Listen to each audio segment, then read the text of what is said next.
Hey everyone, how's it going? I know it's been a long time coming, but 2018 just had such an enormous quantity of really good games, so I've just been doing my best to try to get through all of them and try to get a good comprehensive feel for what my favorite games of the year were. So I've finally started to actually narrow it down, and I have a list of honorable mentions, and hopefully the top 20, which is going to be divided into the top 11 through 20 as usual, and then the top 1 through 10. Hopefully those will be following this video pretty soon. Let me just say before we get into the meat of this honorable mentions list and the top 20 are not even exhaustive lists of everything that I liked this year. 2018 has been the hardest year to cull a list from, and the honorable mentions are just going to be very, very rapid-fire highlights of a few things that I really liked and that I didn't want anyone to potentially miss out on. So again, it's not even a comprehensive list of games that I like, just ones that I'm worried people might miss out on that also didn't make it into the top 20.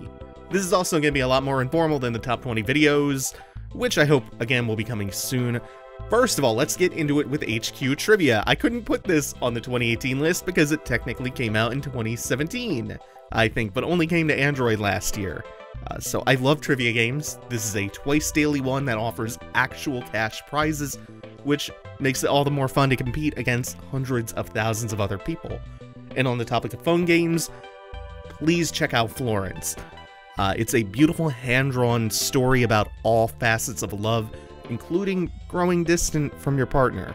It's clever, it's warm, it's earnest, it's really beautiful. Then there's Floor Kids. I know I did a quick look of this one, and I so desperately wish it could have made the top 20, but it's nonetheless unique, it oozes style, it's cool as heck. A Way Out is one of those games that is brilliant in concept, and the execution is not half bad either. This being a completely asymmetrical split-screen game about a prison break is super cool. The Messenger is to the NES Ninja Gaiden games what Shovel Knight is to the host of NES games that it pays homage to, except the Messenger has some special twists and gimmicks revolving around switching between 8-bit and 16-bit worlds. It is brilliant and it's beautiful. The art is really strong, as are a lot of the boss fights and level design and gadgets. Darksiders III is the first Darksiders not made directly by Vigil, but by ex-Vigil staff.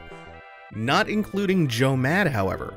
I think the demos at conventions and some of the pre-release trailers also gave a pretty worrying impression. But the heart and soul of Darksiders is still there, and this might actually be the best put together one out of the three. Deltarune. I don't think I have to put this one here because I don't think anyone is in danger of missing out on a follow-up to Undertale, but just in case, if you love the way Undertale made you feel, Deltarune has a very similar heart. Monster Prom. It speaks volumes about how stacked 2018 was that I had to cut this, but it's the best dating sim. It's a co-op or competitive mess of monster dating, and the writing is just so tack sharp and funny. Also, Polly is the best. 2 Point Hospital is my favorite silly capitalist sim, and really scratches an itch that I've had for a long time. Paratopic is surreal, it's short, and it's not costly. You really should pick this one up. It works overtime to disquiet you and make you disoriented and uncomfortable, and it employs some tricks I have not seen before. So it is a unique work of surrealist horror. Next, we've got Way of the Passive Fist, which is what you get when you base a side-scrolling beat-em-up on Third Strike's parry mechanic. I've never ever played a beat-em-up like this, and it's incredible. Again, it being outside of my top 20 is not to say that it's inferior or bad, just that 2018 was ridiculous. But I really did love Passive Fist. And finally, we're going to end on Distance, which was in early access for quite some time, and it's finally out with all of its levels and a campaign that puts you on the most tense timer, while being the only racing game that I've ever played that is so atmospheric. It's bordering on a horror racing game. Check it out now that it's actually out. And those are my honorable mentions. Hopefully the top 20 videos will be up sometime later this week, or at worst during the weekend. Thank you all for watching. Take it easy. Have a good one. Stay tuned for Resident Evil tomorrow.